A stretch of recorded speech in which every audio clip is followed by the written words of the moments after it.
more.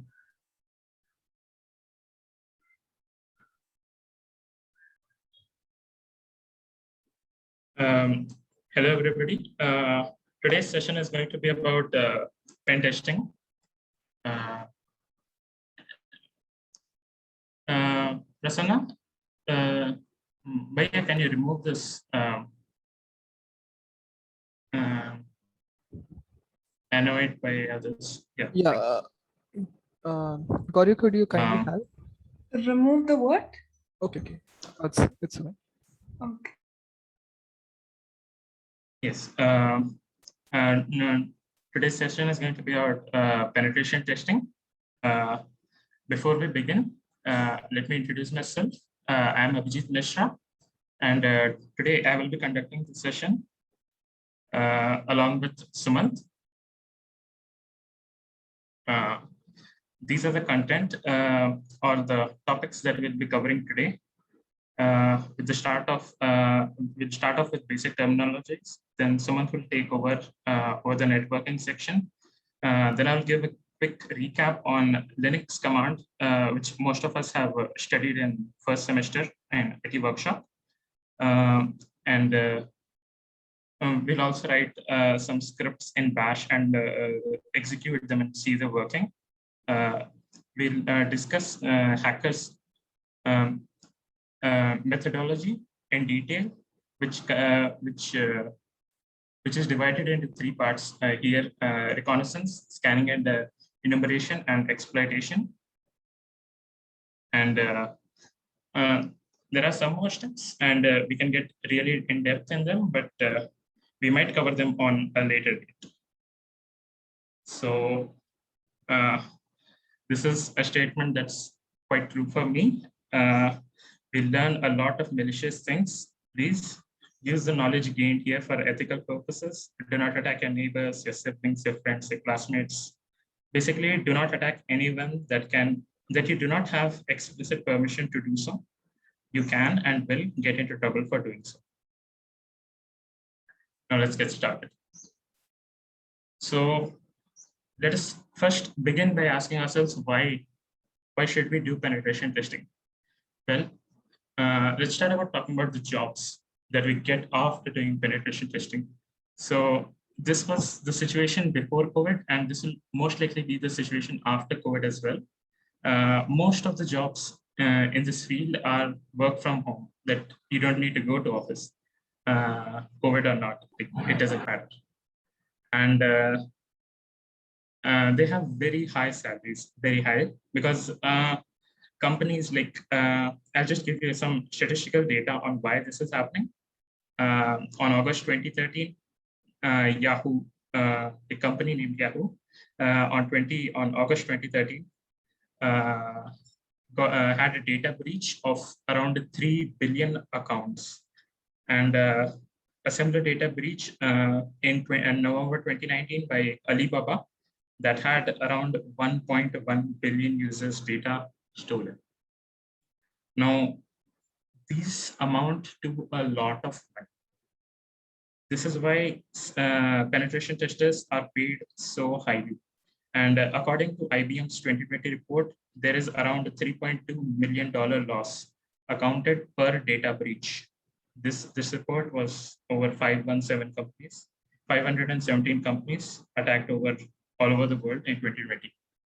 And the third point, it is mentally stimulating. I can say this on personally, I find it very mentally stimulating. I guess this is a popular opinion, and you're like Sherlock Holmes, who is looking for various clues and traces of information and trying to break into a system somehow. And it's really fun if you if you start getting a hang of it.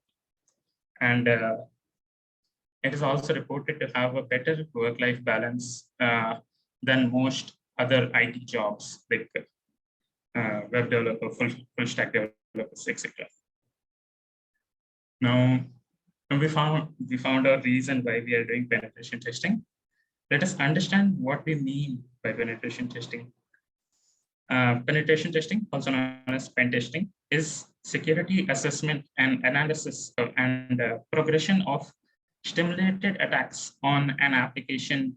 It can be web, mobile, API, network, whatever. We need to check its security posture. The objective is to penetrate the application or network's security defenses by looking for vulnerabilities. These are usually weaknesses or flaws that an attacker could exploit to impact confidentiality, integrity, availability, etc. The goal is same whether performing application penetration or network or whatever penetration testing.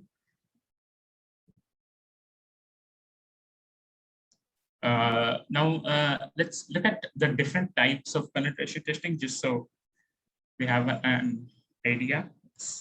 There are several different types. These are not all of the types. I have missed a lot of them, but these are the major ones. The web app test to find any potential security holes in your software and application. Network test to expose the vulnerabilities within your host network and whatnot. I'll not go into too much detail regarding all of this, but just remember one fact that all of them usually have the same methodology, like the process on how we go about breaking into the system or how we perform this test. That is going to be the same, and that is what we are going to try to understand today. We can later maybe get into each one of these, have a separate session on each one of these. Let's talk about the pen testing methodologies real quick. So there are 3 different types. I'll explain each of them briefly. For black box penetration testing, imagine a real life scenario where you're a hacker and you have no information about the source code, no information about the technologies used in the making of that application, and you somehow try to gather information available on the internet. This step is also called as passive recon.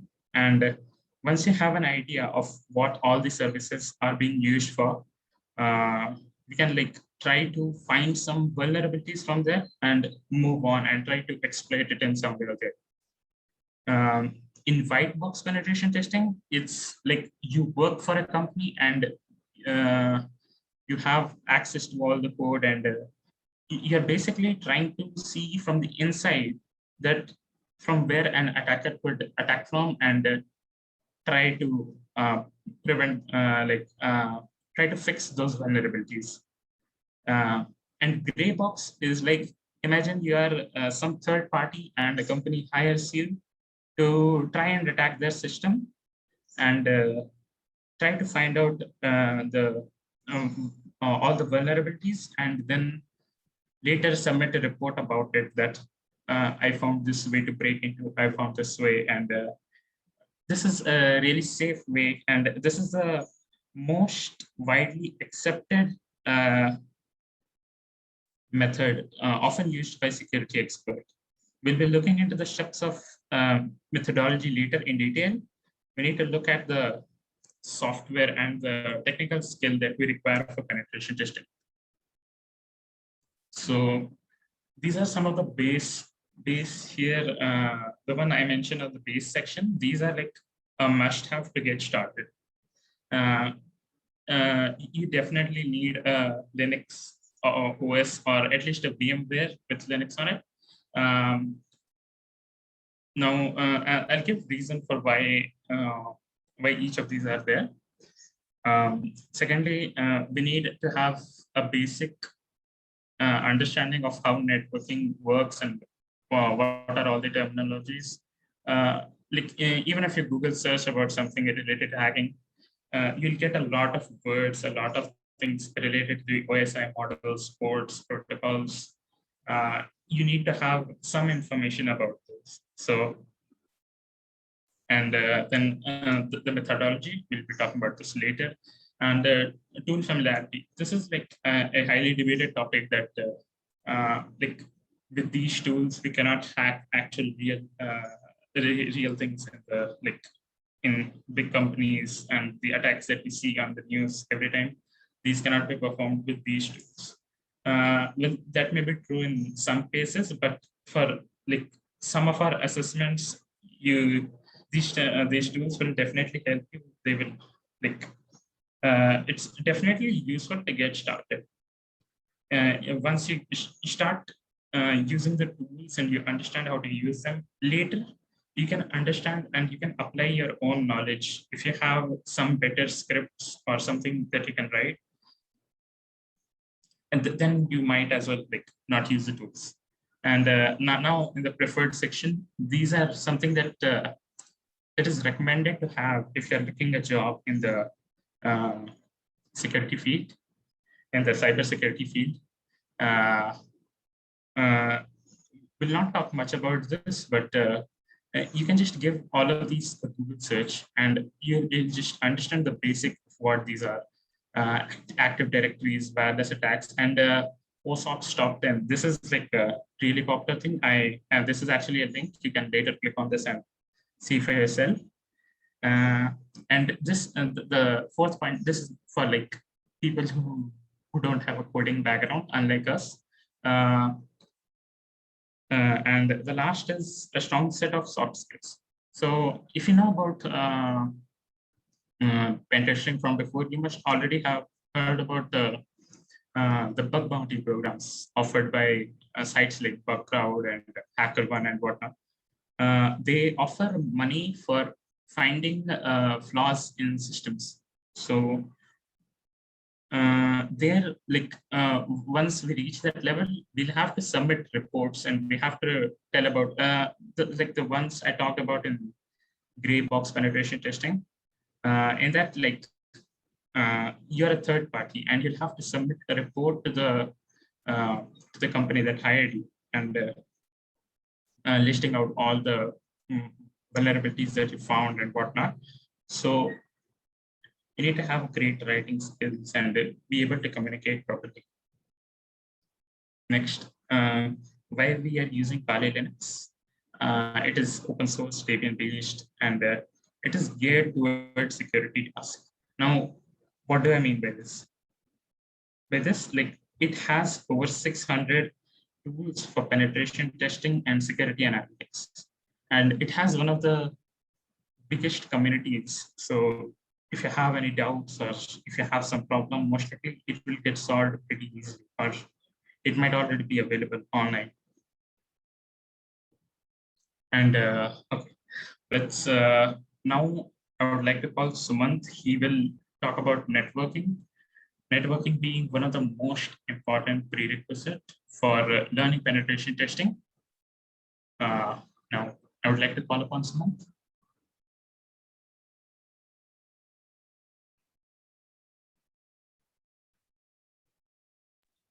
Can you hear me? Hello. Yes, yes. Is the screen visible? Yeah. Yes. Yeah. Okay. So I'm Sumanth, and today I will talk about networking basics. They are pretty important prerequisites in this field. A strong foundation in this will allow you to fully grasp further concepts. So, what is networking? Networking refers to the transport and sharing of data between devices in a network. Pen testing, as Abhijit said, has many subfields like application security, web security, etc. Similarly, network security is a huge deal and it's required to improve security of data and the interconnected devices. So these are the topics that we'll be going through. IP addresses is pretty important in this, and subnetting, and the rest of these are like basics that you need to know. So starting with IP addresses, which is something almost all of us would have heard about. It stands for Internet Protocol. It's like a virtual label given to every device communicating using the network. There are two versions that are important, which is the IPv4 and IPv6. The assigning of IP addresses is handled by IANA, which is the Internet Assigned Numbers Authority, and it's distributed among the public by the ISPs. The ISP has a choice to either assign a static or a dynamic IP. Static means the device will have a fixed IP assigned to it, whereas dynamic IP means every time a device will get a random IP out of a certain range of usable addresses. So if we go ahead and type these commands respectively, ifconfig for Linux and ipconfig for Windows, we'll get a result like this. Right now, we only need to focus on the values in front of inet and inet6, which correspond to the types I talked about earlier, which is the IPv4 and IPv6 addresses. We can see that the inet address is given in decimal notation, whereas the inet6 address is given in hexadecimal notation. This will be important later on. So IPv4 is a 32-bit value. It's divided into 4 sections of 8 bits each. So we can calculate that total number of addresses will be 2 raised to 32, which is approximately 4 billion. And with you can guess that with so many devices and so many people around the world, these are clearly not enough. We need more than these. So they came up with something called IPv6, which is 128 bits in hexadecimal notation. Now, here the total number of addresses is 2 raised to 128, which is a huge value, but it's still not popular and unused. So the reason for that is not all of the sites on the internet allow connections using IPv6. They came up with a solution that we should have corresponding IPv4 addresses for a range of IPv6 addresses, but with those already being in shortage, this wasn't possible. Another reason is that they came up with NAT, which is the network address translation.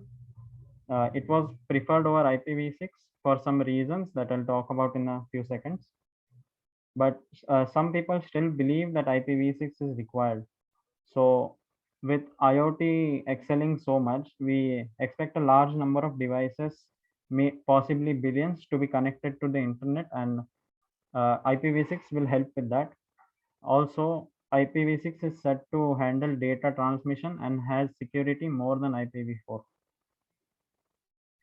So coming back to NAT, which is network address translation, it's basically a mapping technique used for IPv4 addresses. The entire range of IPv4 addresses, the 4 billion addresses, are divided into public and private IPs, where the private ones are the ones assigned to the devices we use, like the mobile phones and the PCs in our home, and are not unique since they are only relevant in the local network. So different routers can different devices connected to different routers can have the same IPs because they're local. Now these private IPs, when needed, connect with a public IP which is unique and communicate with other public IPs. So even with the increasing number of devices, Cascade NAT can be used, where the process of translation can be done multiple times to account for the number. Also, another reason for preferring NAT over IPv6 is that at the actual translation part, the data and the traffic is inspected, and hence it adds an extra layer of security. So we can see the private IP address ranges available. The 3 classes given here, A, B, C. Out of all of these, C is the most common one, and you probably have seen the 192.168 IP ranges in your house. These allow for 254 hosts. Hosts here being the number of devices which can be connected to one router under one network. But for some big companies and big corporations, 254 devices under one network is not enough. And so they opt for class B and very rarely class A. As you can see, they have a lot of hosts possible. The number of hosts is determined by a concept called subnetting. We'll talk about that at the end. So moving on to MAC addresses, they are a label given to the network adapter / the NIC, which is the network interface controller, which is present in every device like your PC and mobile. The MAC address is hard coded onto the card during manufacturing and is unique. It's called a physical address as well as it's a card that we can actually see. unlike the IP addresses, which are just logical and virtual. It's given in hexadecimal notation and has 6 pairs of values. The the value in front of ether is the MAC address given over here. So the first 3 pairs are called the identifiers, and rightly so, as they help us identify the manufacturer. We can find the manufacturer by going to a browser and typing in MAC address lookup, and then giving the input as the first 3 pairs that are the identifiers.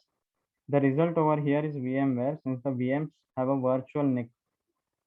And if you input some actual MAC address, then you will get companies like Microsoft, Apple, etc. We'll move on to TCP, UDP, and the three-way handshake. TCP stands for Transmission Control Protocol, and UDP is User Datagram Protocol.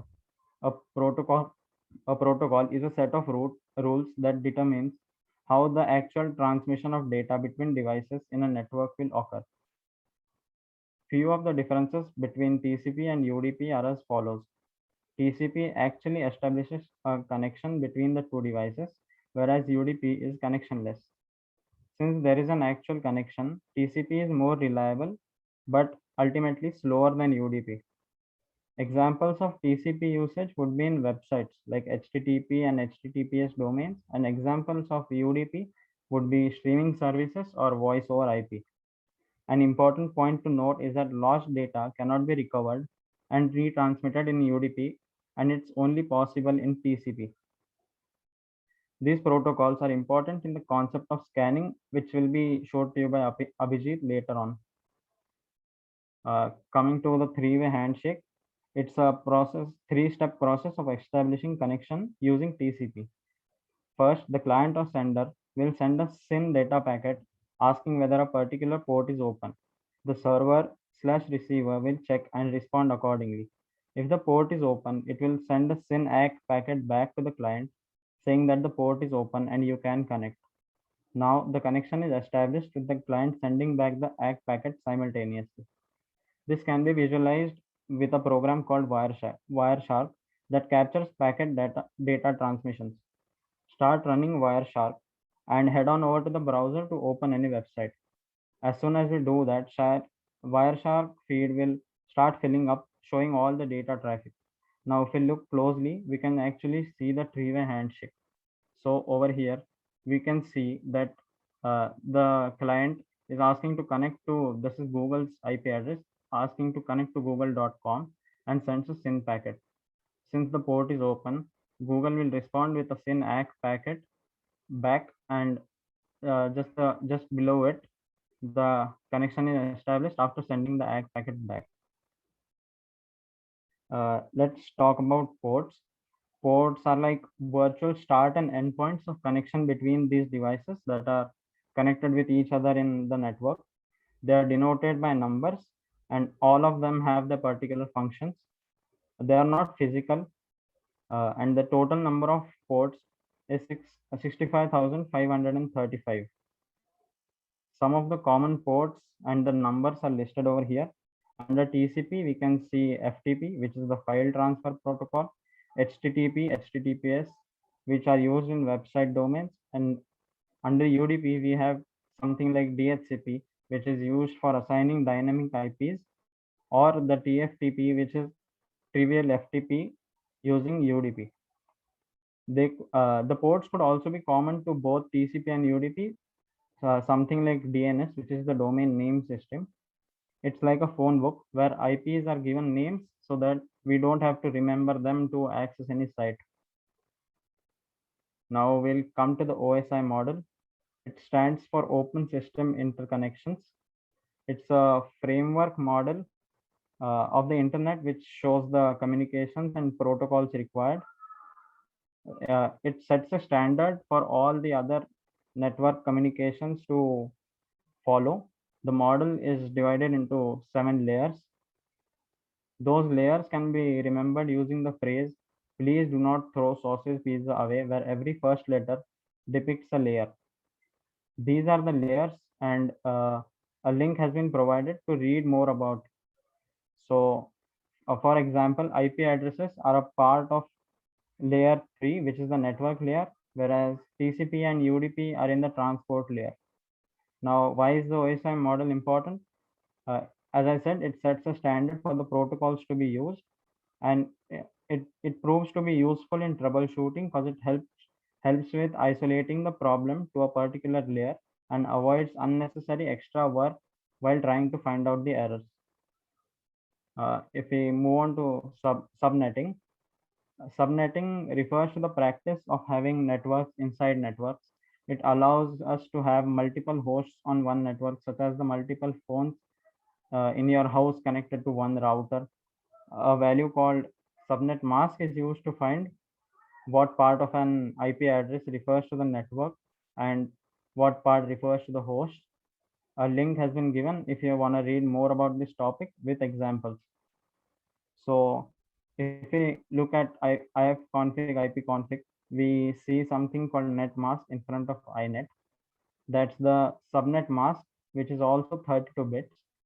The one you see, which is 255 22255.0, which is also 32 bits, is the most common one, called the /24 subnet, used along with the class C range, that is the 192.168 range. It's called /24 mask because 24 bits have the value 1. Subnetting works in a way that the bits of value are bits of value 1 are locked and together represent the network ID, whereas the zeros can either be 1 or 0, and hence we can make up possible combinations to have multiple hosts. Since there are 8 zeros, you can see that the number of hosts will be 2 raised to 8, which is 256 total hosts. But in reality, only 254 hosts are present because the first and last address in the range belong to the network and broadcast ID respectively. So this is a cheat sheet given by a guy called the Cyber Mentor to find out the subnet mask and a number of hosts of a particular /mask. So let's see some examples. So the if we look at the first one, we can see that it's a /24 mask. So if we go back, we can see that /24 will have the subnet mask 255 and replace X with whatever is below it. So again 255 and 0. So that's the subnet. The number of hosts is given there, so which is 256 over here, but we are subtracting 2 because one is the network ID and one is broadcast ID. So we get 254 hosts, and these are the IPs for network and broadcast respectively. This is something for /28, and you can look at it that matches with this sheet. And it does not always have to start with the 0. It can also start with something like 16, and the only difference will be that broadcast ID won't be on the last one. It will end somewhere in the middle. We can also use this website over here to double check and also give an input and just get all these details ready in our hand. So this is the link for the website over here. And thank you. I'll ask Abhijit to continue with the rest of the session.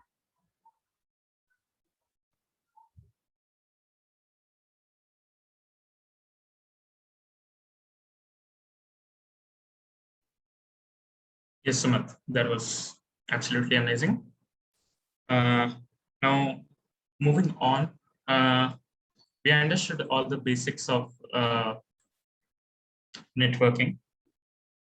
Now we move on to some terminal commands. This is just a recap of what we studied in SEM 1. I'll just go over all of these, and I'll later show all of these in an actual terminal in a virtual machine. Now we already studied all of this, like CD. This is to change directory. We can just type CD, then we can write some path over here, and this will change our directory's location, and we can find out our current directory by typing in pwd in the terminal.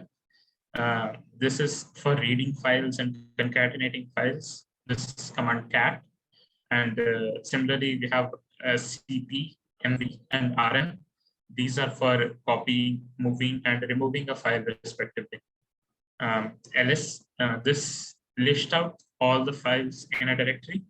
And there are a lot more terminal commands. And we can't go over all of them. So if you're in a terminal and you're unsure about what a specific or particular command does, you can just write man, then the name of the command. This will give you a manual page, and it will have like all the details specified, and you can actually like just look over those. There will be some examples given. Just try to understand and use those accordingly. It's not that hard. It's pretty easy. We have already done this in semester 1. So now moving on, we'll just go over a few more slides about these stuff. Then we can actually get into penetration testing and start with all the hacking and whatnot. So we'll talk about users and privileges. In this picture, you can see there's a lot of information given. First, let's start off by seeing this ls-la. This is, we just saw this command. This is to list the second last one here, to list all files in a directory. We used this l-l here to represent all of these in long listing format. And A means to show all files. That means even show the hidden files. All these dot files are usually hidden files. And you can also see there is some color coding over here. These, the blue ones, the light blue ones, these are folders, and the rest of them are files. So the most interesting part, the one that we are interested in now, particularly are the first 10 characters. Here you can see this is DRWX R-X R-X. It doesn't make any sense, right? What that is. We'll talk about that now. So the first character that we see, if it is a dash, it means that it's a file. If it is a D, then it means it's a directory. So that's like the first character of those users privileges. And the next 9 characters, these are divided into 3 groups of 3. The first group is for the owner of the file. These are the permissions. RWX stand for read, write, and execute. The first group, here it is represented in red. It is for the owner of the file. The second group, the permission of the members who own the file. This means this group, like the ownership, it's a group ownership rather than the actual ownership. So, and the third group is for basically all the other users that are like who do not have the ownership to that file. In penetration testing, if we have like we write some script, we write some malware, and we want to send it inside, we want to inject it inside of another system, and then we want to execute that script on that system and try to gain access from that. Now, like we need to have that access to change these. So usually we need to know what all permissions, when we're injecting that malware, what all permissions it's going to have, and whether we are going to be able to execute it and do what we want to do with that. So there are also folders like the temporary folders. These folders usually have the access, give all the users the access to execute the files. So that's something that like it will come in handy later. Now here I'll actually like this is I went ahead and performed all of this. How to change the permissions of a file. Here we're making a txt file. I'll talk more about this echo command later on. Just imagine this as a print function. print from Python or C out or printf from C++ and C. Similarly, from PHP as well, there's echo. So we are just printing out hello inside of a hello.txt file. Now, if we do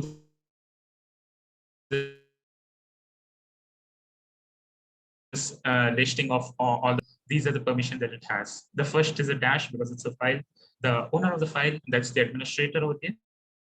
He has both read and write permissions, and the other users, they only have read permissions. Now, this cat hello.txt, this command will print out whatever is inside of that txt file. So in our txt file here, we printed hello in it. So it printed out hello. So now the command for changing this is chmod, that's change mod 777. 777 is a numeric code. You can actually find all the different codes online to change. There is also a method that we'll look into that. We can just try X instead of 777, and that will also give us the read write, the execute permission. But 777, why is this so important? This will give all the users all the permissions. So here you can see this, and it also changes the color of that file. Kali is color coded. So hello.txt, like all the permissions are given to all the users. Now, if we have the permission, if we have this permission to use chmod, that's usually only the administrator has that.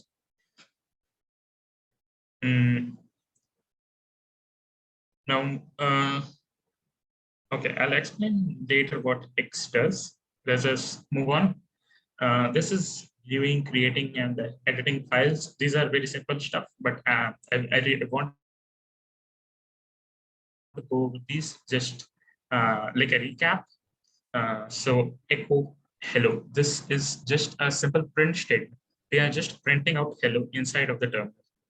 It's as simple as that. And if you want to put it inside of a txt file, we can just put a greater than symbol, and we can write the name of the txt file. If the txt file does not exist, it will create a new txt file and it will paste this content inside of that. And if it already execute, it will override that, and the new content will be pasted inside of that. We can see after we do ls, this doesn't has LA, and it doesn't have dash LA, so it's not in the previous format as we have previously seen in this format. And here cat function, this is basically a print function. Not print function, this is like a read function. It reads the txt file, all the data that's inside of it, it will just read it and it will print it out. Now, we know that if we just, we here I've shown you, like if we write again something like that, we wrote hey again inside of the same hey.txt file.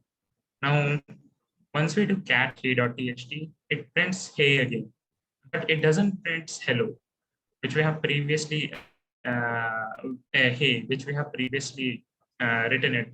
So to append, like not deleting the previous data, we will just use two greater than simple symbols. These will append whatever we write into that txt file. Here we can see we echo hey again inside of the txt file, and we add this out, and it says hey again and hey again. So this is, and this becomes incredibly useful when we are adding stuff to a list, or we are creating a series of commands, and we need to send something all at once. So this is just a quick way. We don't really have to get out of the terminal. This saves a lot of time actually. So now one more thing, is that the only way to create files? We were just here we were just doing echo something into a TXT file, and if the TXT file doesn't exist, it will create a new TXT file. But what if we want to create an empty file? So, or we don't want to create a TXT file, we want to create a .py file or a .sh file or some other file. So for that, we can just use touch, then the file name, then the extension. So here, as you can see, we wrote new file.txt, and then we did ls, that is listing them, and it gave out our new file. Yeah, over here, new file.txt. Now, if we cat that new file.txt, it won't print anything because we haven't written anything inside of that. We haven't echoed anything inside of that. Now, there are other methods as well. We can use text editors like VI or Vim or Nano. There's also gedit that's built in by default in Kali. So I'll leave that up to you. That's just simple enough. I don't particularly recommend using Vim at the start because it has a steep learning curve, but go ahead with your favorite text editor. Now we will get into a little bit of scripting with Bash.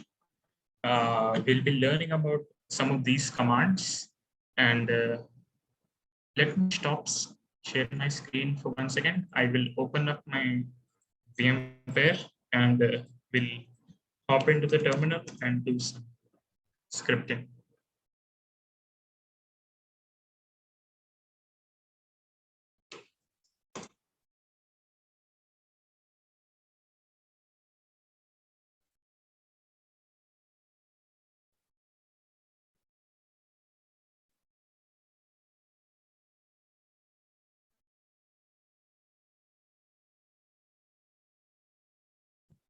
Can you see my screen now?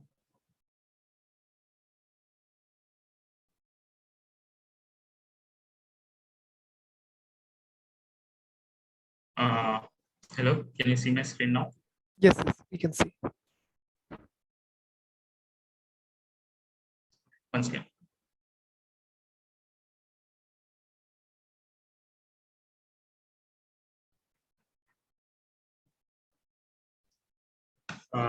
Okay, so this is the terminal.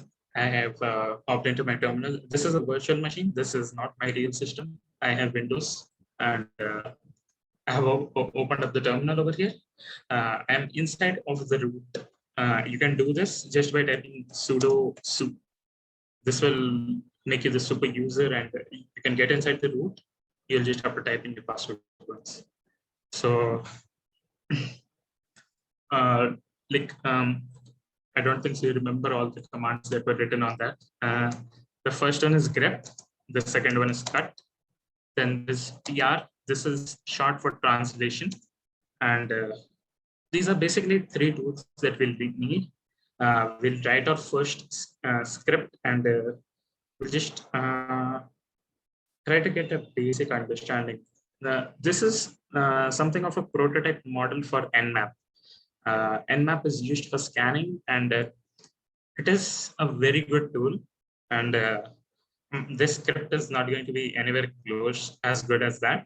But we'll just I'll just try to make you understand that we can make similar stuff, and it's not that hard. It's pretty easy actually. So let's get started. First, we will ping our local host. Let's see what that does. This command, I think so, Sumanth just hello, Abhijit. Yeah. Could you increase the font size, please? Like some people are requesting. Okay. Yeah. Can you see this? Yeah, that's nice. That's nice. Okay. So yeah, 127.0.0.1. This is our local host. In all of your system, if you type this, it will ping that system, and if that system is active, for most of us, it will be, unless you have specifically turned that off. It will give positive feedback, and let's see. Yes, as you can see, this is this system is pinging like I'm pinging my own system. This is pinging the local host, and this will actually keep on going unless I stop it. I'll just stop it. We can stop it by pressing Control C, and we can see over here that 13 packets were transmitted and 13 packets were received, and there was 0 packet loss, and the total time it took. You can see like it is the sum of all of this. I think so.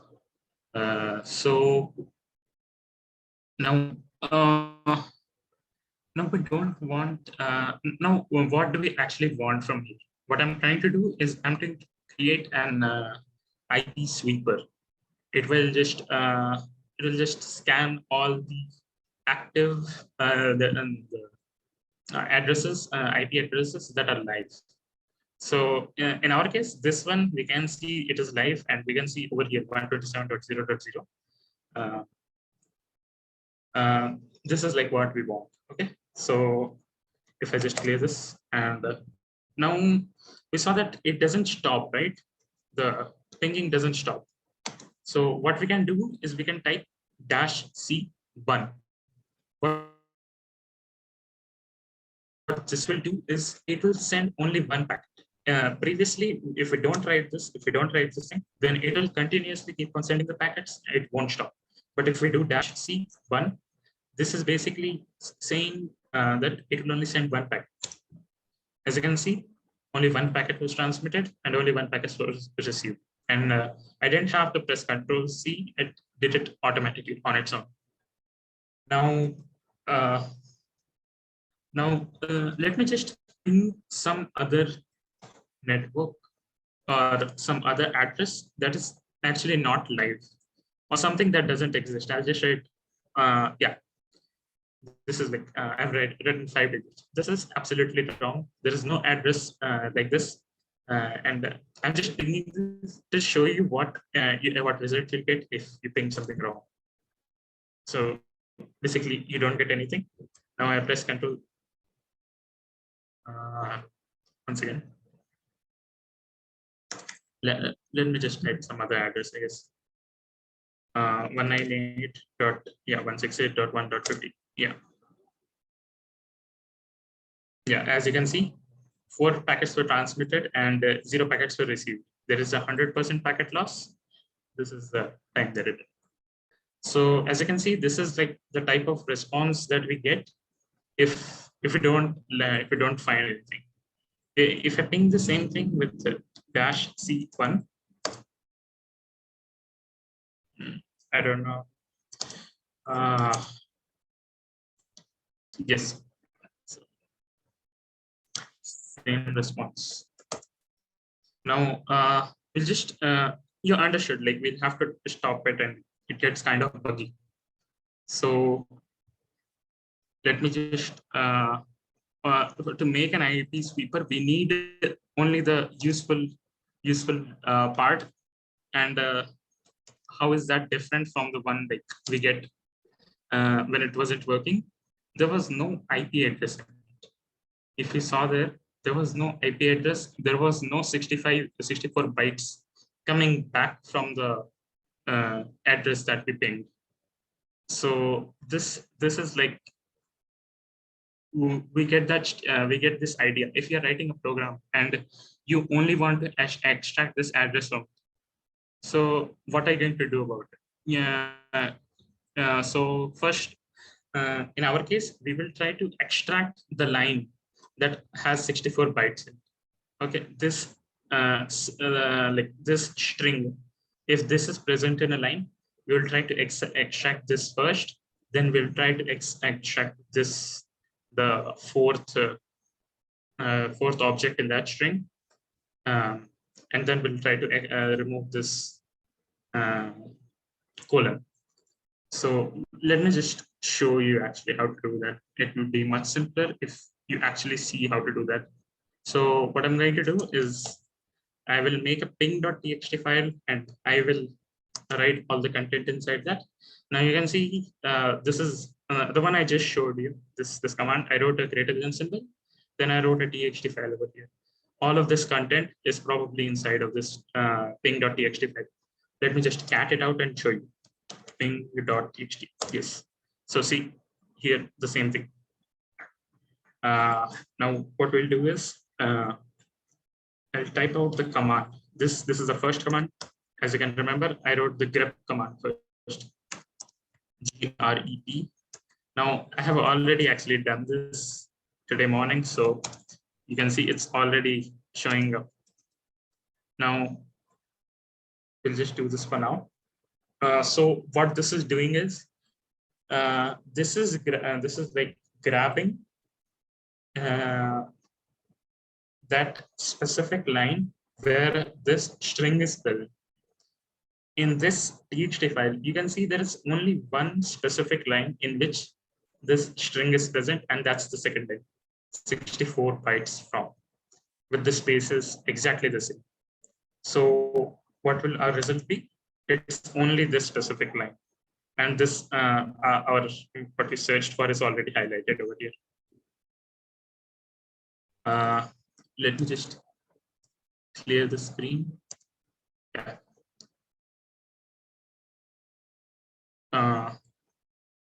Yeah. So as you can see, this was the previous one. Now we'll add some more to this. Now we only require this address, right? So now what we'll do is we'll cut each of these. If we cut all of this, then what we want is at the fourth position. So we write cut -d.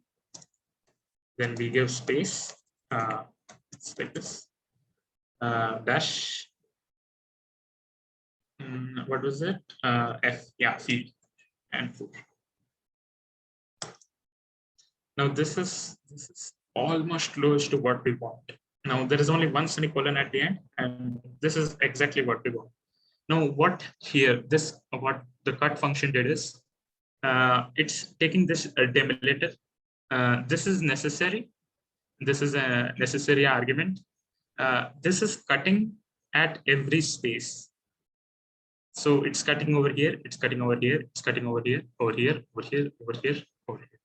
So it's dividing it into like 8 pieces, and then it will return like a list if we don't put F4.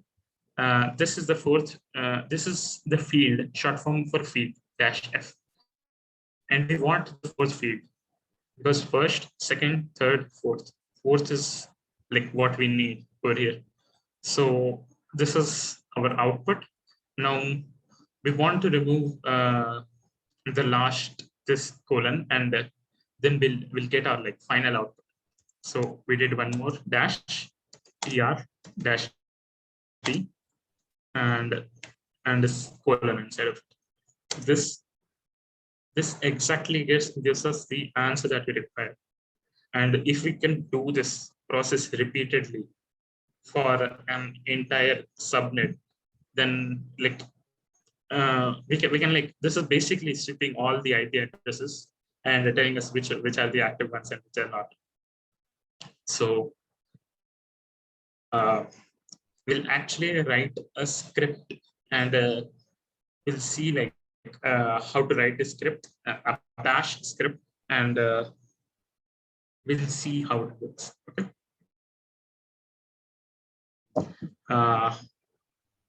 We'll use gedit for this. Gedit.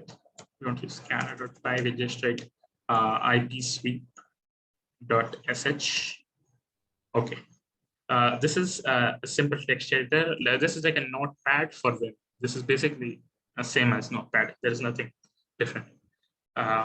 So first of all, in the name, I gave the extension .sh. What is .sh? This is for every bash script, we have to give this extension. And also, we have to give a hashbang. This simple. And just zoom in this as well. Wait a minute.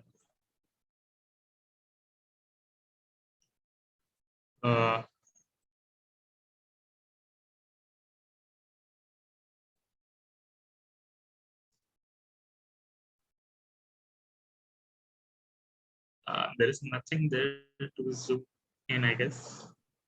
Preferences, font size. Oh no. How do I get out of this?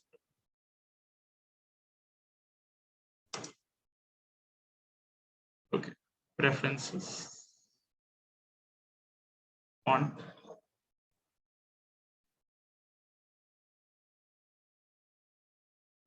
Yeah, turn it off. It's using system default. Turn it off and have your favorite font. Yeah. Yeah. Yeah, that's fine, I guess.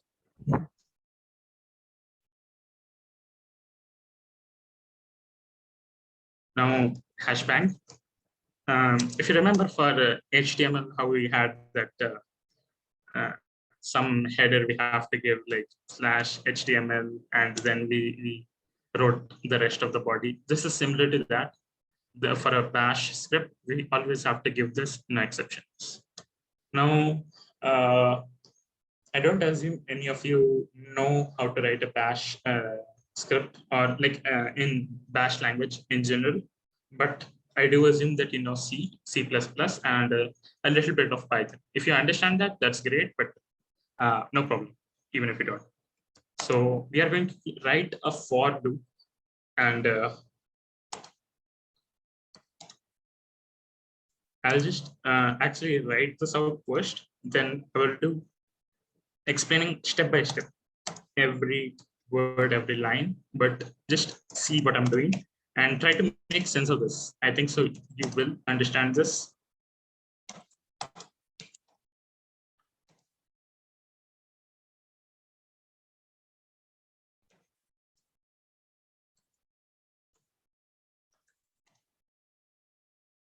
This last part will be very similar because we just did this.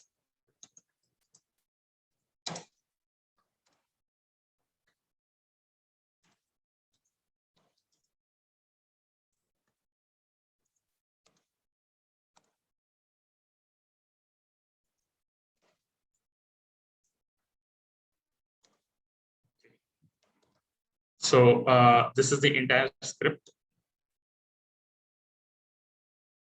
Yes, so in the first line, as you can see, this is a for loop. Here, I have declared this is a variable IP. This and this dollar is like just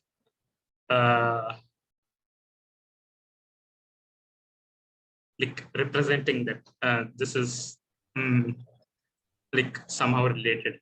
Okay. This is like a loop. This is a sequence from 1 to 254. This will go from, this will replace the value for IP from 1 to 254. And for each iteration, we will do this specific task. And as you can see over here, this is just pinging -C1. This means it will ping one packet for now -1. What is -1? $1. $1 is basically when we write this terminal command, when we'll run this script, we'll give one argument, and this will be the first argument. Here, I have only written $1. This will, for me, the input will be the first three octets of the address, and the last one will be taken from over here. That's ranging from 1 to 254 in the sequence. And on each of those, it will perform grep, cut, and translation.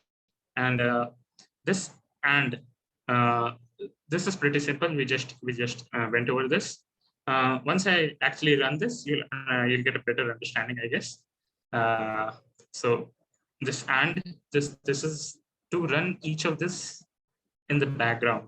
Like this will allow it to run simultaneously, and it won't run one by one. This will just make the process a bit faster. Nothing else. Now we save this file. Now I minimize this and sorry, not minimize that. I have to close it.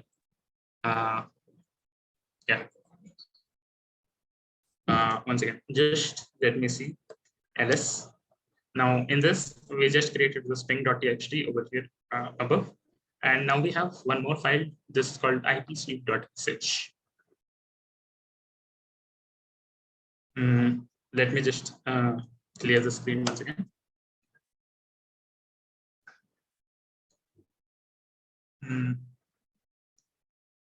Now, one more thing that we need to look at is ls-la.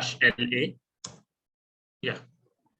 So forget about the files, the other files. We only need to worry about this file.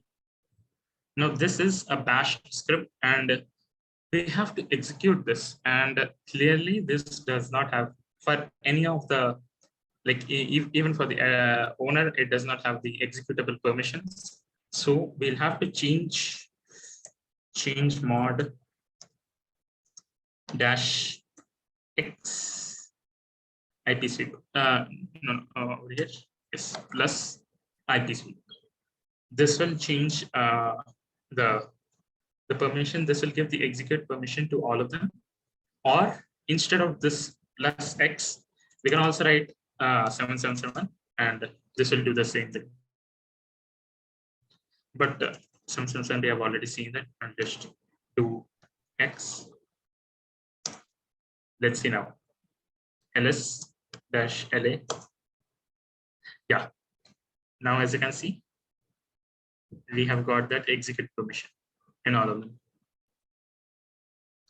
You can see this one, and this one.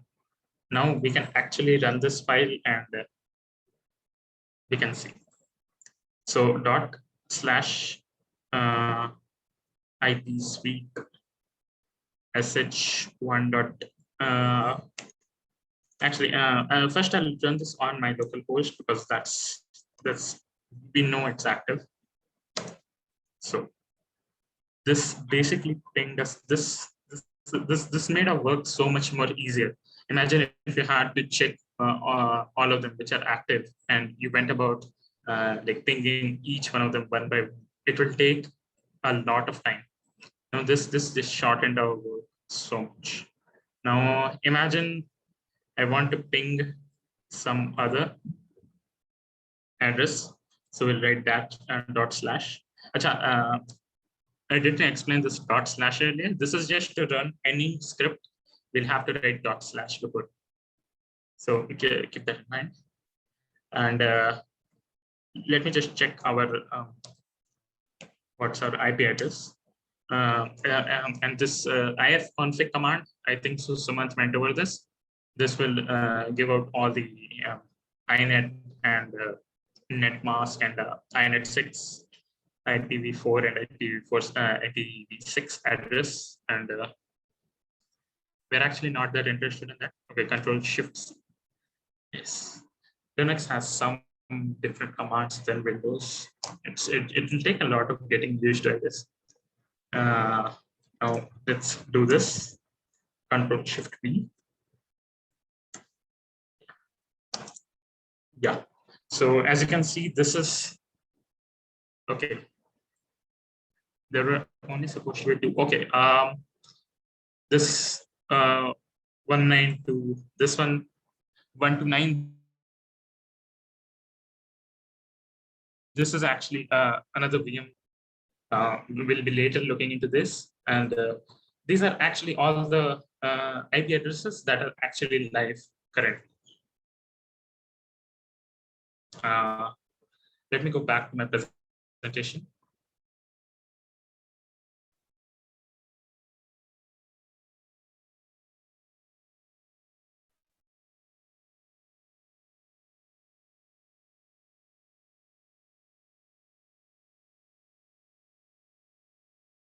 Yes.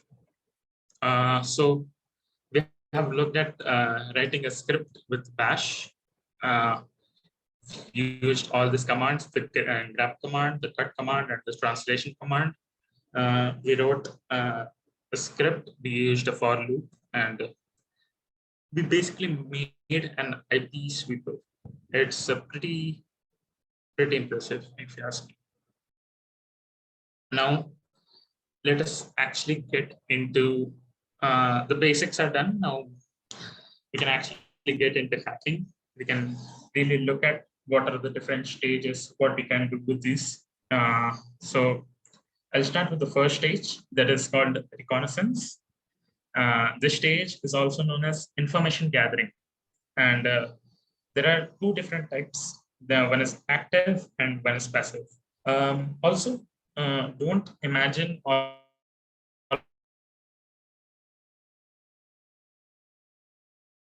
of this as this is all like a whole is a continuous process, and there is a very slight distinction between each of them. Just wanted to make that clear. So in reconnaissance, there are two types. There is active and there's passive. So we'll start with passive.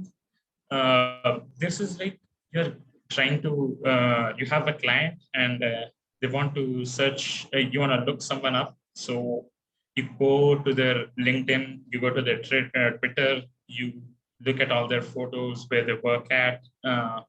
If they have some photo of their badge or their ID card at the workplace. So, and their email ID, maybe you'll try to track them down. So these are the type of things that come into passive reconnaissance. You are not actually doing anything. You cannot be blamed for doing anything. Like this is like just normal stalking. Okay. Like this is not illegal. Reconnaissance stage, that's perfectly fine. Nobody can blame you for doing. Okay, you're just going and having a look at their Twitter page or their LinkedIn page. Now we get into active reconnaissance. This is when we go to some website, we go to a company's website, and we are looking at what all technologies they have used, like what that site is basically using, whether it is this also kind of falls into scanning and enumeration. In this, we take our tools and we use them for scanning, like Nmaps, Nesifs, Nikto, and whatnot.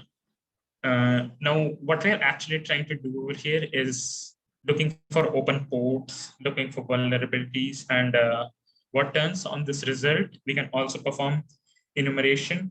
It's basically look into items that are accessible, and if we can find something of value. Say that a web server is open and it's running a web page and is running Apache 1.2. Now that's really outdated version, and then we might go and Google if there are any vulnerabilities against this version, and if we do some more research, we might find some way of gaining access. This is also known as exploitation. We'll try to gain some access in some machine, network / web app. Once we have that access, we must try to maintain it. Like if some user shuts down their PC or some network closes down for a while, we must still have an access, or we must have some way to regain that access once that network or the PC is turned on again. So it's easy once you have like a solid way of making it back and forth. Like you have some way of getting access again and again. Now, lastly, we come to covering tracks. In this, like covering tracks is a more hacker way of putting it. This is basically cleanup. You don't want to leave any logs behind that you might have made.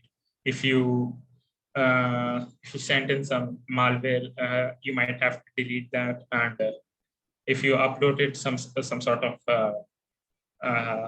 malicious script, you might have to delete that and make sure that nobody finds out that something had happened over here.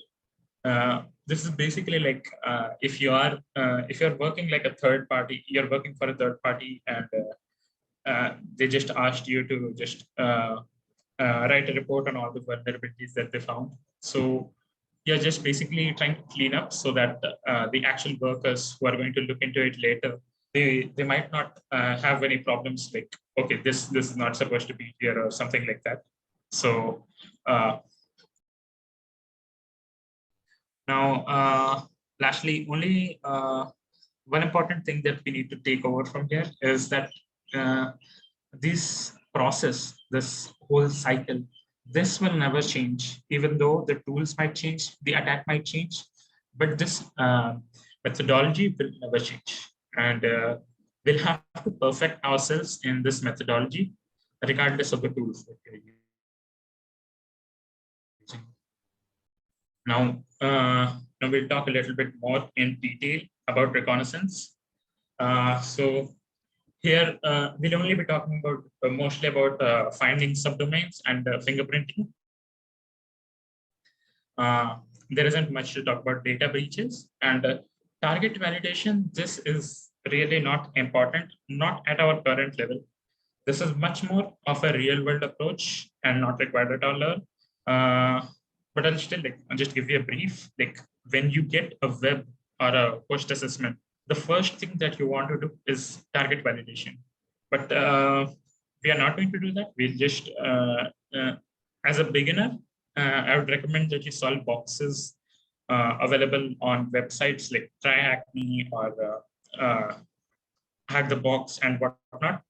And if you want to work on some real world targets, then try going on Bugcrowd or HackerOne and seeing their bug bounty programs. What are bug bounty programs? Basically, they pay hackers to find out vulnerabilities in their website or their systems. So now, why is this important? Why is target validation important? Now, if you are a real professional, once you turn out to be a real professional, there might be a situation where a client gives you an IP address or a website, and they might fudge it, right? They might give you the wrong number in the IP address, or they give you the wrong name on the website. And guess what? You're attacking some other website. If you are a podcast listener, then there is a great episode on Darknet Diaries about Nubix, about getting a wrong IP address and attacking someone else and actually gaining access to their machine. Now, this is a big screw up on both their parts. Now, he has hacked someone they have no relation to, and this can get they can get into serious trouble for doing so if they are caught. So this is like really something that in real world we'll have to look into, but definitely not required at all. Now, let's talk about all of this. I will talk about each of this in detail, and I will talk about each of these tools that are listed over here. I'll tell you which are the best ones, and we'll actually try to use some of them later. First, for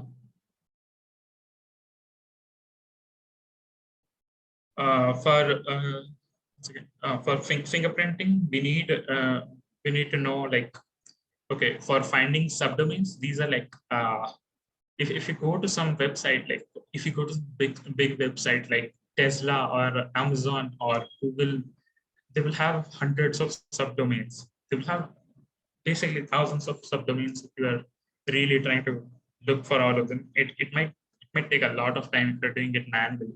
So there's one site called crt.sh.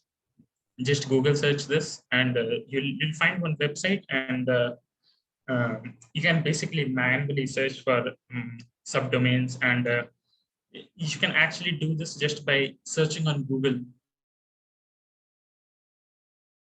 If you're really proficient at doing Google searches, it might take you a few hours, but you'll get all the active ones, and you'll probably have a lot more information that way as well. But that's not the preferred way, and we'll show you later. For fingerprinting, we need to know what's running on a website, on what's running, like what the host is, what the services are out there. They're running on a web server, whether it is an IIS or Apache, what version it is, what ports are open, if they have FTP open, what version of FTP is open. All of this information we can get by fingerprinting. This is basically like, it kind of comes under passive. Nobody can find this out. You can just use some. These are basically very simple tools. A Vaporizer is basically an extension and built with, and WhatWeb is a built-in application in Kali, and built with is a normal website. Now let's get started. We'll we'll look into two targets today. One of them is Tesla.com and the other one is Upwork. When I actually made the slides, both of them were listed on Workcrowd, and it was basically free to hack them. Like we were allowed. That's basically if they have given their sites for on these bug bounty programs, you're basically free to hack them. Definitely check them out. You'll understand what's going on. So first, this is like a basic stage of reconnaissance. They can go to a website. This is called hunter.io. This is a very good website for finding out some details about the employees' email IDs. You can this can like basically give you a very good idea about how the company structures its emails. And now from this, we can just see like out of 62 results from Upwork.com, we can see the most common pattern is first name, last name, @Upwork.com. For Tesla, it is first name, just the first letter of the first name, then the last name, @Tesla.com. And this is actually pretty true. This is like all of them which are available anywhere online. So you might actually ask where each of them, like Katie Evans and all of these people, from where they actually got this. They actually search everywhere on the internet, basically all the way from LinkedIn to Quora to any other websites they might have written a blog on, or they just gave out some sort of presentation and they gave out their email so that they can contact them on this site, on this email. So all of them, all of that is recorded over here, and basically from that we got this idea. If basically your target is someone who is working in Tesla.com, imagine if I'm working there. My name is Abhijit Mishra, so my email ID would be something like amishra@Tesla.com. Now, this is like simply like if you meet anyone, if you're a client or if your target works in Tesla, you can like easily figure out their email ID, and if you have some sort of idea what their password might be, or you can just try out password spraying. It might be very easily hacked. So we always need to keep changing our passwords. And here, this is just for some fun. You can actually download this torrent. This has 41.7 GBs of email IDs with password. Don't ask me where I found this, but yeah. If you can just download this and have a look at this, this is actually legit, and it has like 47 email addresses with their password from Tesla, and like, if you know, like that person has worked in some other companies previously, so you can try going over there and searching like, okay, he worked in some other company, for example, Upwork, before he moved on to Tesla. So you can search for that as well, and you might actually find someone. Now, these data breaches, these are like the millions of accounts that I was talking about earlier that were that get leaked. They basically end up on the darknet, and basically you can buy them for like $100 to $50, and they're really cheap. And if you look, if you dig around enough, like you'll probably get it for free somewhere. Now let's talk about some other than this Upwork or Hunter.io. There are other inbuilt application in Kali that can do the work for you. This is the harvester.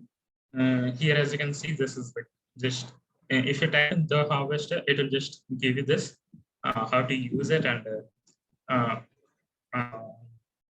how the arguments are supposed to be. So you can just write the harvester -d upwork.com -l 500 -b Google. What this will do is here you can see D stands for domain. The domain is upwork.com. L is the limit. This is limiting to 500 results, and -b is the source. That's Google. So it's searching the top 500 results on Google, and it seems like there are no IPs found, no email found, and only 2 hosts are found. Now, if you can look over here, Upwork, over here, if we type Upwork, this is much faster than the harvester, and it gave us around 62 results. So you can see this is like a paid website. Like there is a free plan, of course. So you can see this is much better. They have like much efficient machines, much efficient solutions for these problems. So always have a look out for what works best, because you don't want to go around using inefficient programs. Next one is the sublister. This is also pretty simple to use. In this, we just write sublister -d upwork.com. This will search.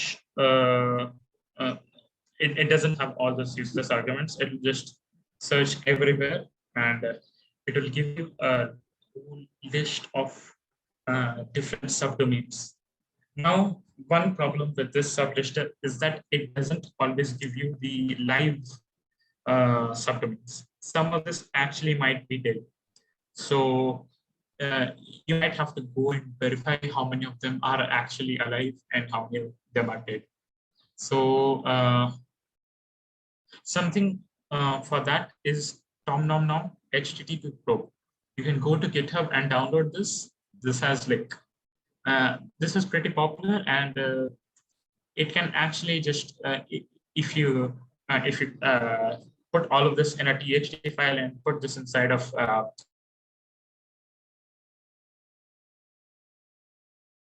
HTTP Pro, it can actually give you. So it's pretty nice. Now, if you actually don't want to use the sublister, you want to go out there and you want to manually search for the subdomains, there is crt.sh. If you go and type this over there, you will find all of this. These are mostly active, I think. So you can see over here the top 8, and you can find all the domains over here.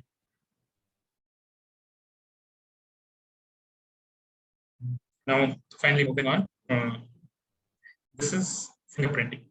This is a website. This will tell you about all the other websites, what they are made of, what they do, what they don't, what are technologies they're built with. So just try going out to Google right now and type built with, and just try looking up any website at all, and you'll see the magic. You'll see how much information is available on the internet for free. There's no catch over here. It's available, and you can actually look it up right now.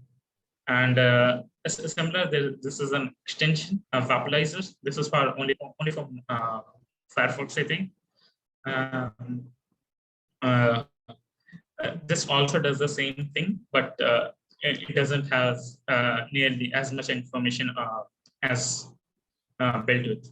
And WhatWeb is also a similar type of application. This also provides information about a website, and here you can see like what it's built with, the IP address of this website. It's using Drupal 8. It's using PHP version 7.4.16. That's pretty new. Probably won't have any vulnerabilities where the script is located. I think so. If you try to do some directory busting, you might actually find them. And this is all of the. This is pretty useless information, and out of all of these three applications, this is the worst one. What I would recommend is using BuildWith and using Sublister. These two are actually the best one. This is the best for finding subdomains, and this is pretty good for finding what a website is actually built with. Now, finally, we can actually do this manually using some Google Foo. There are some steps on how we can actually make our searches much better. I won't go into depth about this thing. This is pretty simple. I'm assuming most of you actually already know about this. This actually helps you make your searches much more accurate and let you find exactly what you need when you need it.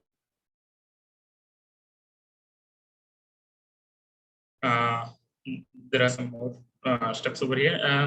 I'll share this, share all of this PPTs later on, so you can actually have a look at it. Now, we'll actually get into hacking our first machine. I'll go very slowly over this. This is actually pretty advanced stuff, but we'll go over this very slowly, and I'll make sure that you understand everything, like the tiniest details. It's actually not that hard. And the machine that we're going to hacking is the Kyoptrix. This was released long back, 17th Feb on 2018. You can find this on this website. I'll just copy the link address and I'll share it in the chat if any of you want to have a look at it right now.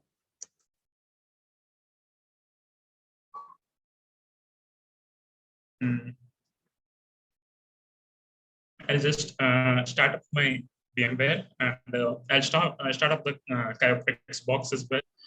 This will take like 5 minutes, so it'll be great if you can patiently wait.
So here you can see how the box looked like once you start it up.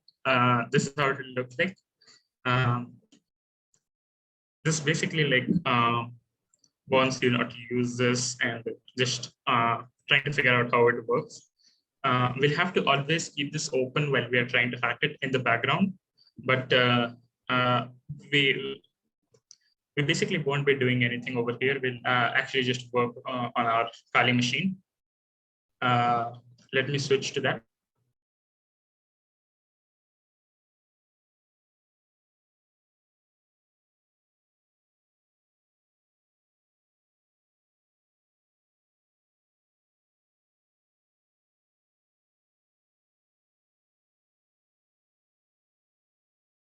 I hope my screen is visible now.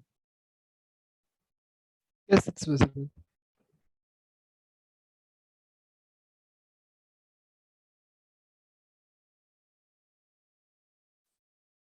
So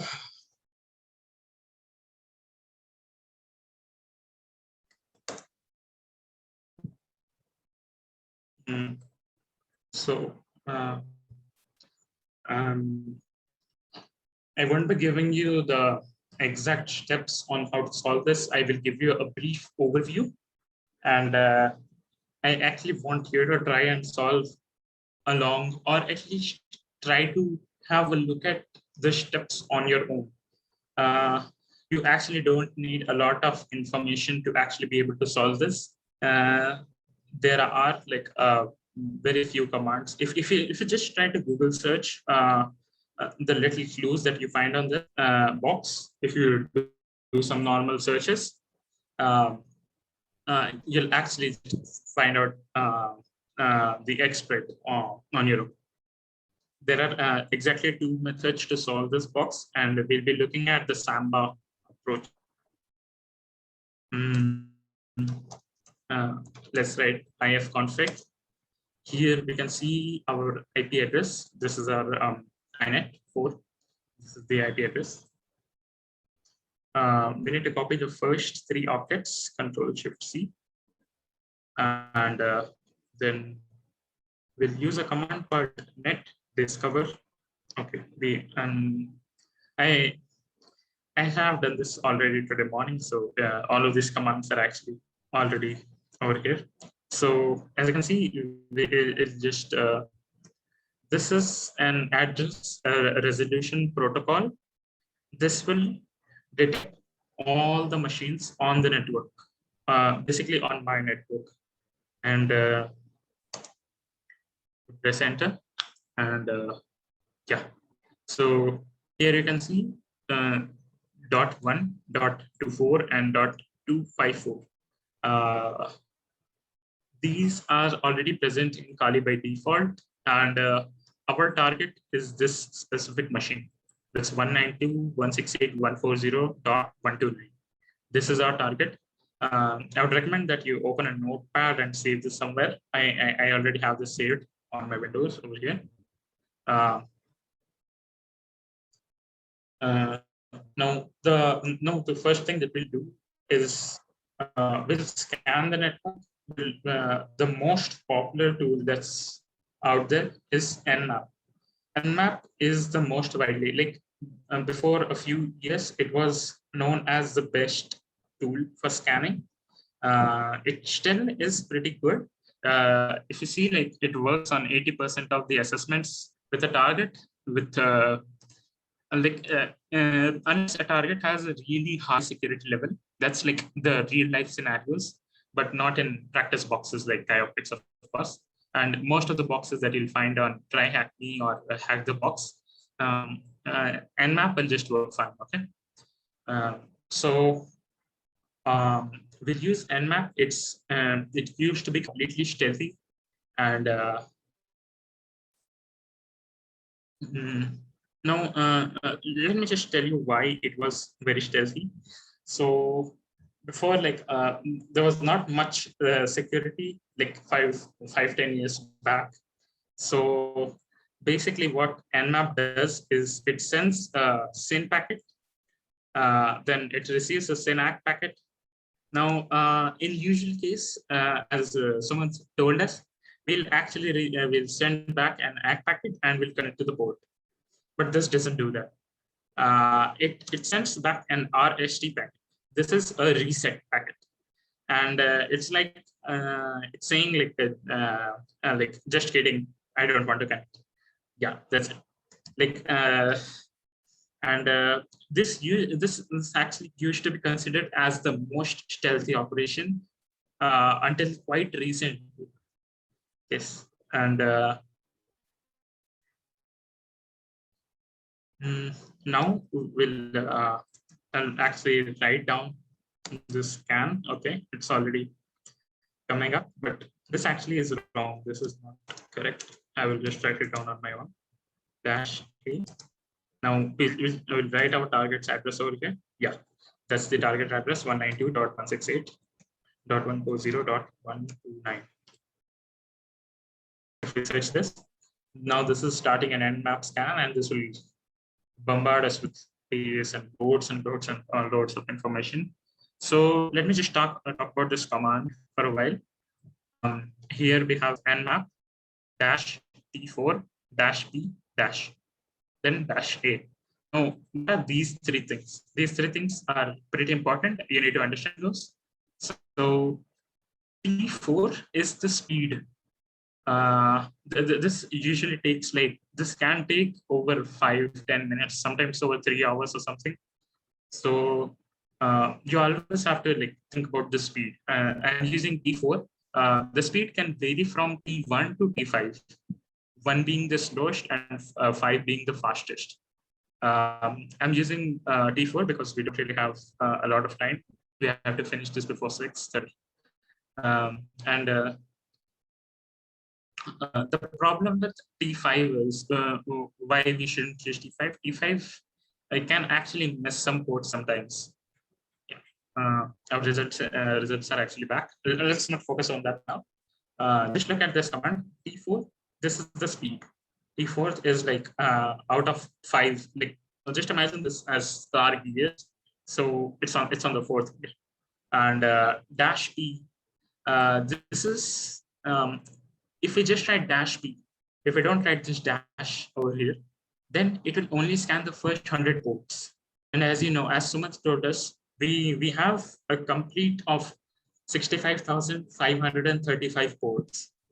So we don't want to just leave out after the first 1,000 ports. We actually want to scan all the 65,000 ports. So we use this dash P dash, and this will search all of them. And dash A. Now there are 3 types of searches. Now over here, if you actually try to decipher what all things we have received over here, we have received the service, the version detection, and at the bottom we'll also find the OS detection. Yes, the OS details. Now dash A, this will contain instead of dash A, we can write SV dash S SC and dash O.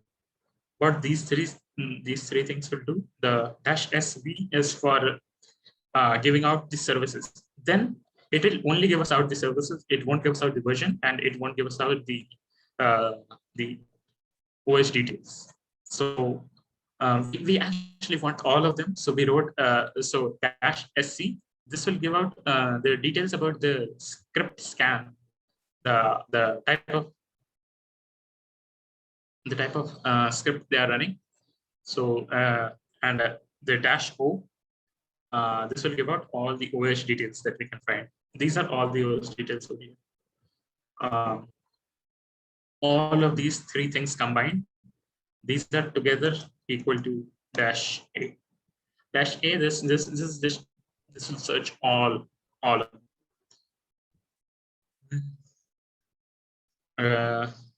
And dash A actually, why we have some smaller, why not always do dash A? This will always give out the best information. Well, if as you can see, previously we saw there were thousands of subdomains. Now imagine if we have to search a lot of them. We'll get a lot of open ports, and we actually won't know which ones to attack, right? So dash, we actually usually do professionally, we should only do dash B dash and nothing else. That will only give us a list of open ports. Let me just try doing that in map scan. We'll remove this dash A.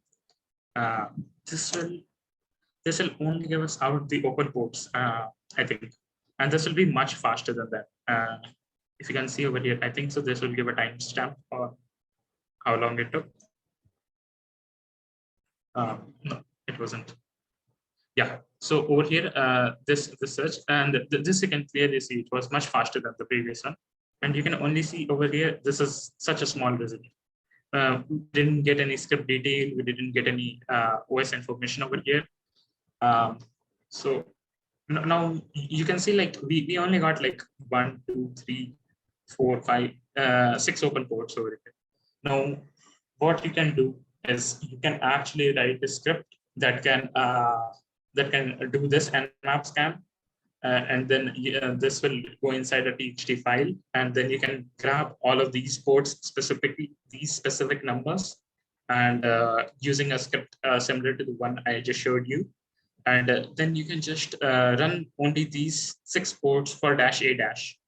That, as you can see, this one took 67 seconds, and this one took 7.25 seconds. So there is a massive difference over here.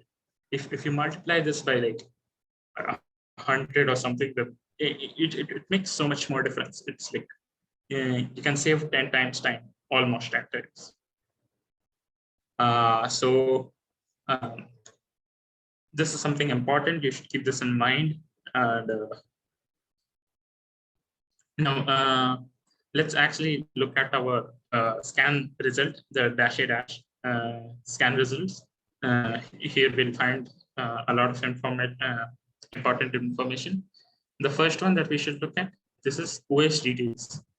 Here we can look at which version of OS it can be. So it's definitely 2.4 point something. That something can be between 9 and 18. And this is like the version, like it just gave 2.4.x. So the x is like between 9 and 18, we know that. So we can actually try to use this also to find some exploit. We will know how to like actually look at these. And now let's actually focus on all the 6 ports that we found over here. What are all these ports for? The one is the SSH service. The other is the HTTP service. Then this is RCP bind, NetBIOS SSN. This is the Samba, and this is HTTPS. And then there is FileNet TMS. This is unusual, and I don't think so. This is actually useful. We can once you actually see all these open ports, like each of this is like a way, a travel. Like each of this can be the way to exploit the machine. But we actually don't know which one of them will lead to actually hacking the machine. And it's possible that you go through all 5 of them and you don't find any method or any way to actually hack the machine. So you can go one by one, like first try hacking the SSH, then the HTTP, then in that specific order. But I actually know which ones will actually lead to hacking. That is 139, port 139. This is the Samba port, and if you can see over here, you can see which version of Samba it's running. Actually, no, there's no information about this. Okay. This Samba over here. There should have been some more details over here. I don't know what's happening. We might actually have to run an echo scan for this. I have actually, like, this is the most hard part. This is the trial and error. You actually don't know where you're going to hit gold. So you actually have to do all of this one by one. I actually recommend that you try all of them after the session. But I'll just give you a point that port 80, port 443, and port 139. These are usually the ports where you find vulnerabilities. Why is that so? And why do hackers usually prefer to attack these ports first? Because they have been historically very bad. There have been plenty of malwares. One of them you might actually know, a malware in 2017 called WannaCry virus. It was a very wicked exploit that utilized a flaw in the Samba, the SMB port, and websites, also the HTTP and the HTTPS, have been historically very bad because it's pretty easy to do directory busting in this ports, and it's whatever.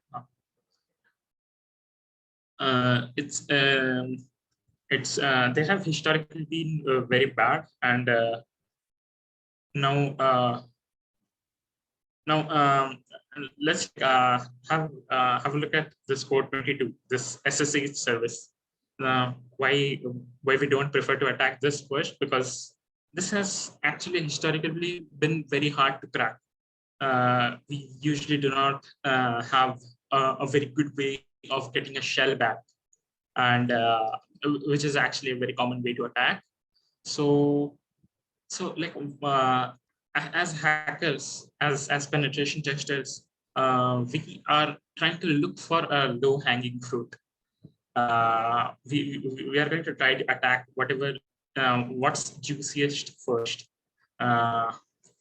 So we'll just try to attack the HTTP and the Samba ports first, because they are the easiest ones to crack and the most likely they will give results. So now you can have your own order on how you do it. Maybe you want to try out some things, and you might actually gain some information, like while trying to hack a SSH port that will be useful for hacking some other port. So all those are like your own preferred way of doing it. And this is what's actually really important. And I'm trying to go really slow about this.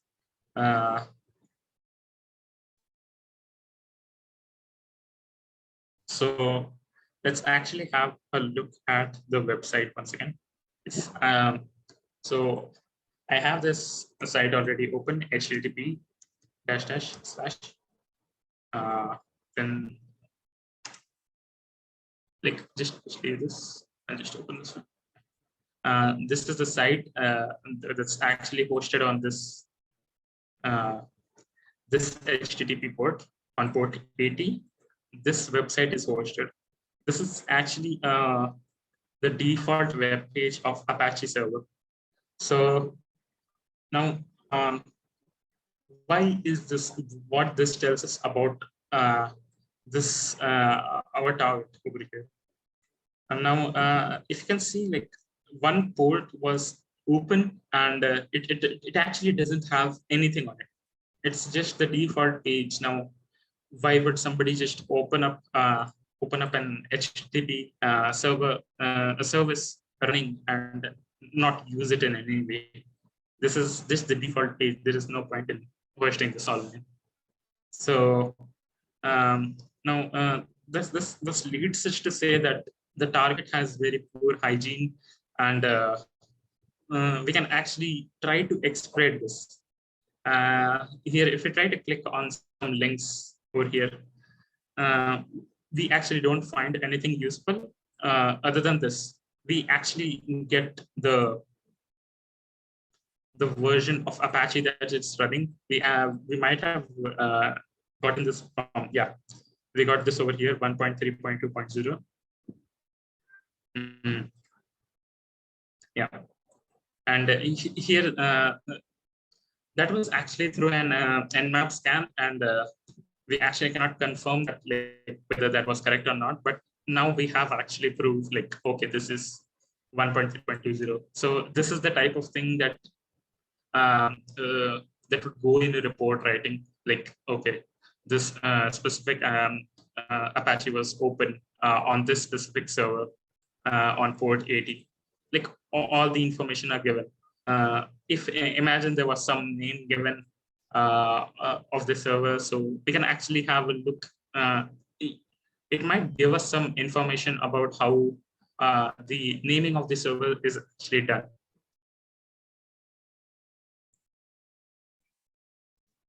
So let's actually try to run a Nicto scan on this. because there isn't anything actually useful on this website, we can't actually do anything else. There isn't much information.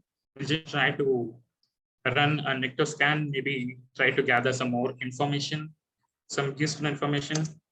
So Nicto, and then the address of the website, HTTP, then the IP address. Now we press enter. Now we can see this gives us a lot of vulnerabilities. All of these can give us a potential idea to get inside of our target. Now, over here, as you can see, all of this, this directory index found, web server manual found, directory indexing found. So all of this, these actually might be very interesting. So if we try to do directory bushing using something called DIRBust, so we might actually find something very useful, and I would want it to actually go home and actually try doing this on your own. You might find something really useful.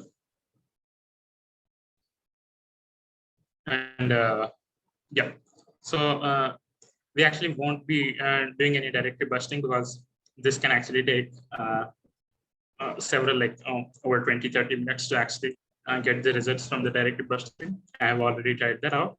And this, unfortunately, is a dead end.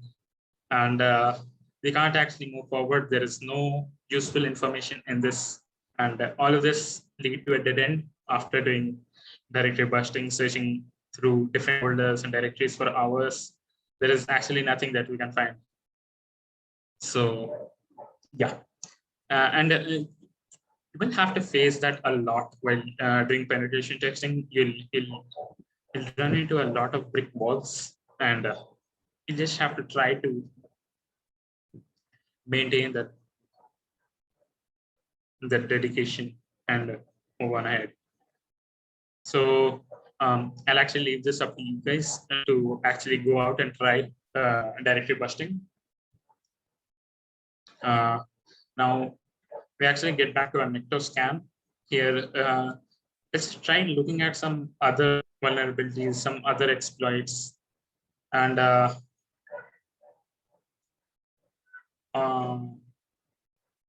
one second. Yeah, so let's again this basically I'm not actually trying to tell you over here which what is the best method or what is the method to solve this one particular box. I'm trying to in general trying to make you understand what are the steps involved and how you can actually try to hack a machine. It's the methodology that's important rather than how to solve a box or how to use the tools. Of course, these are important things, but the methodology, going to which ones, which ports are we going to attack first, and which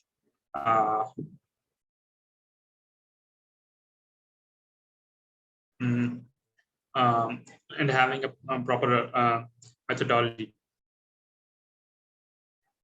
So let me go back and to the SAM code. Where's the SAM code?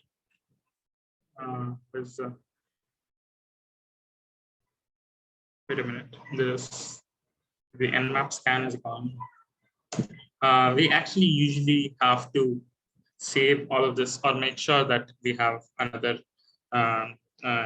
this running in the background, or it's actually a really good practice to actually store all of this while doing penetration testing. As you can see, most of this, we have a lot of tools in Kali that will help us doing penetration testing. And there is something called Cherry Tree. Yeah, Cherry Tree. This is a great note keeping tool. This will help you a lot if you actually get deep into penetration testing. You can use a lot of methods to extract data and keep it over here.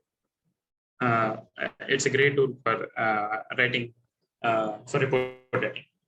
So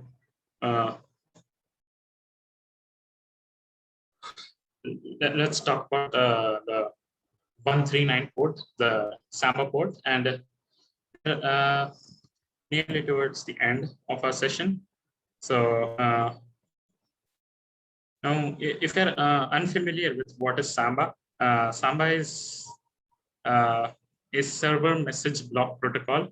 This is a network file sharing protocol that allows application on a computer to read and write files and to request services from server programs.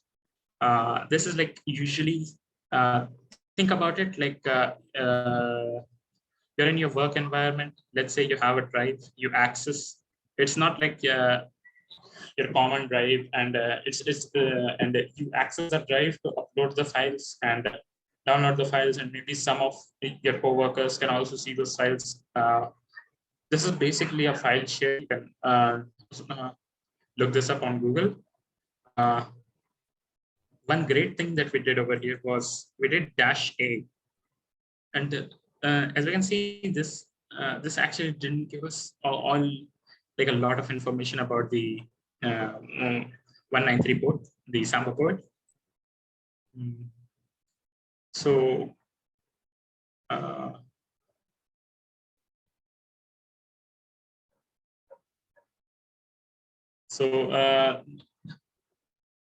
we can actually now to usually look deeper into this, we actually usually have to go to Google and look at SMB exploits. We can actually go over here and look at, we can use a tool called Metasploit, MFS console, and this will actually give us the tools that we actually need to hack this machine. This basically contains a lot of exploits. Auxiliaries is like the scanning and enumeration of a port, and the post is this is the post exploitation stuff, and payloads are basically exploits, methodology exploits. Now we'll actually do this the hard way. We'll actually search SMB. SARS. So here we actually got 124 results back, and we'll have to actually look through all of these. If you actually don't know what you're looking for, then you actually have to go through all of these and look for what you actually need. So in my case, I actually know what we're looking for. We are looking for an auxiliary /scanner /SMB. So yeah, here there are some auxiliaries. They are arranged alphabetically. We actually have. So right now we are just trying to find out which version of SMB we have. So let's see. It's most likely it's over here somewhere.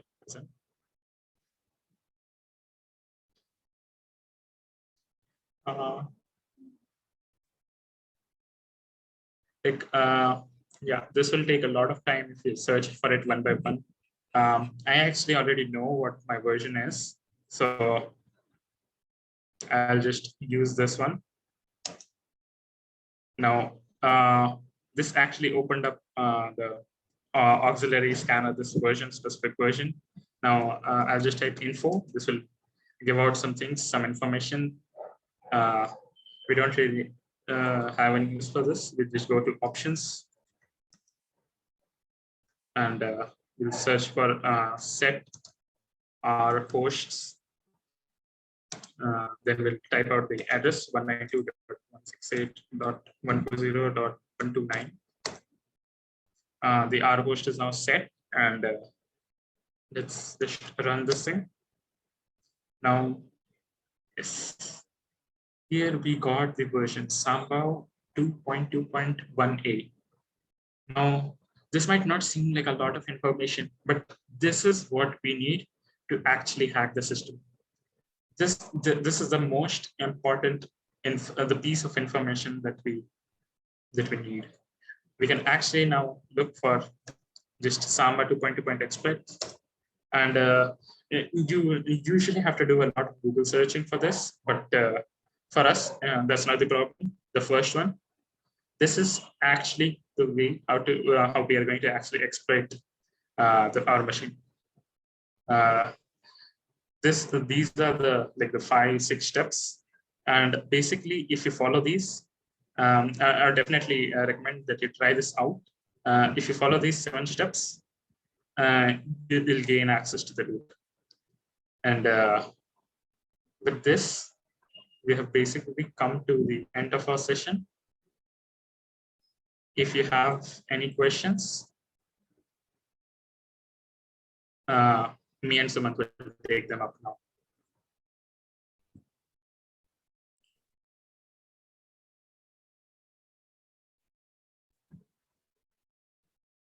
You can type your questions in the chat box if you have any.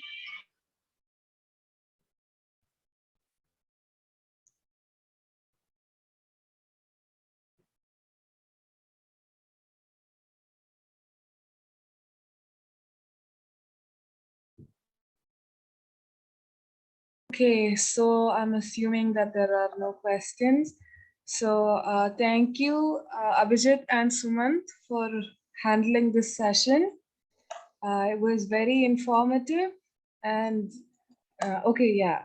So there's a question right now. So yes, after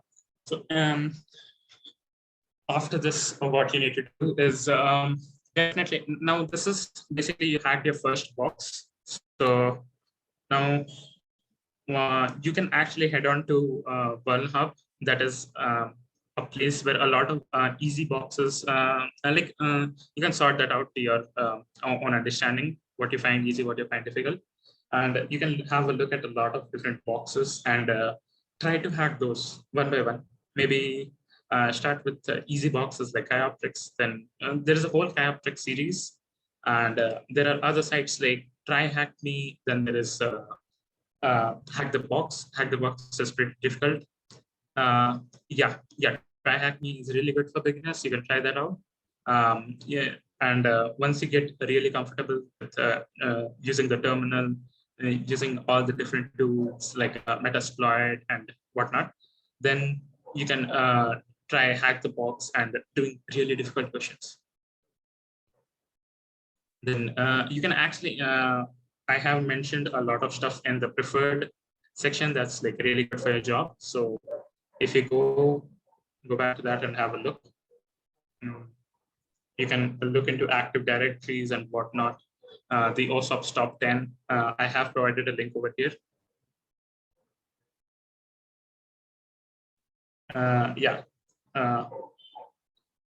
Tools, if you really want to explore all of them, of course, go to their official site. But what I would recommend is actually, as I was shown, like there were a lot of tools over there, and Kali, you can just try clicking on them one by one, and usually all of them have a very good manual. And try using the popular one first, because they usually have some community, or at least other people know about them and probably have used them. So if you ask some questions, you have some doubts about them on any of those tools, specifically have doubts, you can ask them on communities, and most likely people will be able to answer your questions. Anything else?